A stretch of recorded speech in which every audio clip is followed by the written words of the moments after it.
Magandang araw mga paps. So meron naging problema yung ating TMX Supremo. Kaya nagpalit tayo ng bagong regulator o rectifier kung tawagin. So yung original na rectifier kasi ng Honda TMX Supremo ay may kamahalan.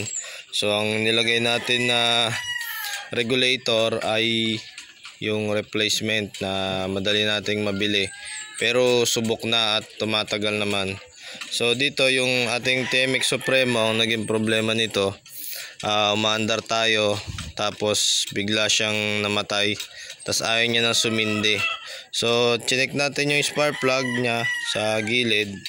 Dito sa gilid chinek natin yung spark plug, meron naman siyang kuryente. So dito naman chinek natin tong kanyang fuse. Nung binuksan namin yung fuse na to, nakita namin na yung kanyang pinaka fuse niya ay pumutok. So nag-cut siya. So ang ginawa namin, bumili ako ng bagong fuse sa motorcycle shop. Pinalit ako ng bagong fuse. So nung pagpalit, umandar na ulit. Tapos pumutok na naman. So pina-check natin sa mekaniko, dinala ko. Pinalitan niya ng bagong wire. Ito, makapal yan dun sa stock. So kasi yung dating nakakabit dito medyo manipis. So nung ginalit namin yung motor, napalitan niya na ng ganito. Yung dating nakakabit na pula na wire, nasunog to. So hindi pa lang ako nakakalayo, nasunog na. Tapos yung fuse niya, hindi na pumutok yung fuse, nasunog na tong wire. So ibig sabihin may problema yung kanyang wiring, saka yung kanyang regulator. Kasi ito yung nakakabit mismo dito sa battery. Yung dating battery kasi dito, lumobo yun. So pinalitan namin ng bagong battery kasi akala namin yun yung problema, pero hindi pala yun yung problema niya. So yung kanyang naging problema nito pala yung kanyang regulator o yung rectifier. So itong baterya na to, bagong bili na to, dahil nga yung dating baterya lumobo. So akala namin sa katagalan kaya lumobo. So pinalitan namin ng bago. So nung napalitan na ng bago, laging pumuputok yung fuse. So dito nag-decide kami na palitan na ng bagong rectifier. So papakita ko sa inyo yung pinalit namin na rectifier. So ayun mga paps, so nandito yung rectifier niya, nasa ilalim ng ating tangke. So yan yun. Yan yung nabili natin na bagong rectifier. So nabili ko lang to ng 300 plus. So ilalagay ko na lang dito sa comment section yung pinagbilan natin, yung link, or dito na lang sa description ng video.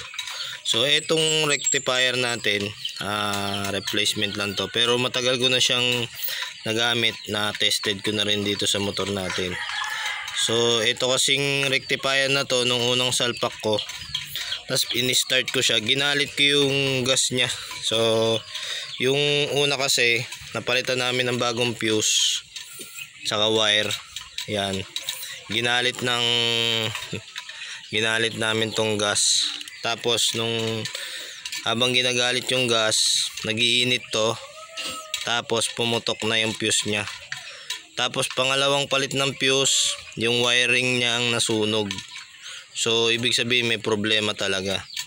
So nag-decide kami na palitan na ng bagong regulator. So ito yung pinalit namin. Nung ginalit na namin yung sinilyador, sobrang init nito, pero normal pala na init yun. Normal talaga na umiinit tong regulator natin. So huwag kayong matakot kung bakit sobrang init ng regulator. So sobrang init niya talaga, halos hindi nyo mahawakan. So ito, ilang buwan ko nang gamit tong regulator na to. So nalaman ko na ito lang pala yung pinaka problema namin kung bakit ayaw umandar ng TMX natin. So nagpalit kami ng regulator at goods naman. Bumalik na ulit sa dati yung andar ng ating TMX. So share ko lang yung naging problema natin dito sa TMX Supremo. So kung meron kayong kapares na gantong sitwasyon, so malamang na regulator lang yung problema. So unang naging problema nito, yung baterya niya lumobo. So nagpalit tayo ng bagong baterya. Tapos umandar na mga ilang hindi pa nakakalayo. So namatay na yung motor natin. Tapos ayaw na mag-start. So chinek natin yung spark plug, meron namang kuryente. So nakita ko itong fuse na to. So putol na. So hindi siya andar pagka putol na yung fuse. So nagpalit tayong bagong fuse. Napaandar ko pero hindi pa ako nakakalayo, na naputokan ulit ako ng fuse. So ibig sabihin may problema yung wiring. Kaya nag-decide tayo na pumunta sa regulator. So doon nalaman natin na regulator yung problema. So yun lang mga paps, share ko lang yung naging problema at solusyon natin dito sa TMX Supremo. Bago kayo pumunta sa ibang mga parts. So yun lang mga paps, maraming salamat.